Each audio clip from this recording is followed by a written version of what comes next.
Here's a really lovely picture of that story I just told you. When I was watching the simulations run, I was moving the temperature up and down by hand and telling you that if the coupling was weak, for example, and you zoomed out, then it would look like this, and then it would look like this. What I'm showing you now is a lovely little video made by Douglas Ashton that shows this in an actual zoom out of a much larger scale simulation of the Ising model. So what Ashton is going to do in a second, and we'll see this, is produce a set of simulations of the Ising model, one of them just below the critical temperature, and the other one just above the critical temperature, and then one in the middle precisely at it. So here we are. On the left panel, we have something where the coupling is strong. The temperature is just a little bit below the critical temperature, which means the beta parameter is just a little bit above that finite fixed point. In the middle, we have the situation where the Ising model is precisely at that fixed point.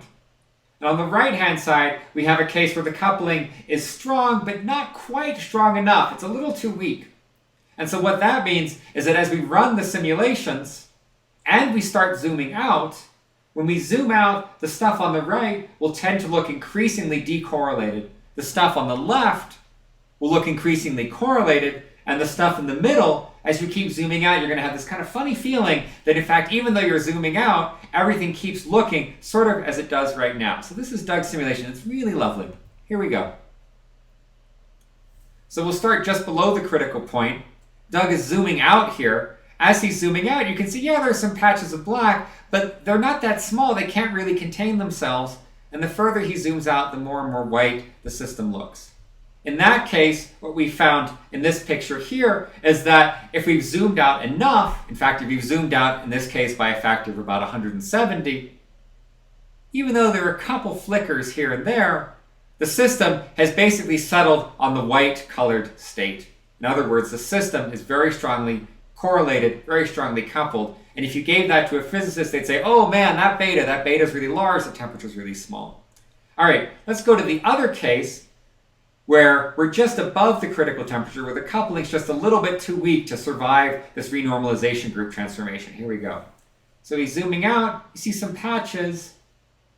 The more and more you zoom out, you tend not to see patches that are larger and larger. The further and further you zoom out, the patches seem smaller and smaller, and what you recover is that television snow that corresponds to a case where the model is perfectly uncorrelated. Let me remind you that the characteristic images both looked, before we did these renormalization transformations, they both looked like the one in the middle. Okay? But when we zoomed out from the system where the coupling was just a little bit stronger than the fixed point, we ended up with a system where everything was correlated. And conversely, when we zoomed out of a very similar system, at least on the fine-grained scale, when we zoomed out enough, we discovered that in fact it totally decorrelated, and those big coarse-grained blocks looked very different from each other. Now, finally, let's take the intermediate case where we're precisely, this is very hard to do, where you're precisely at this fixed point and see what happens. What's remarkable here is that as you zoom out of this system over time, you get patches that are larger and larger that compensate for the fact that the ones you had before were getting smaller and smaller. So we'll pause that system there and take you to the denouement of Douglas Ashton's results, which really show in a visceral way how the renormalization group transformation can take three models that look very similar and at the end find three models that look extremely different.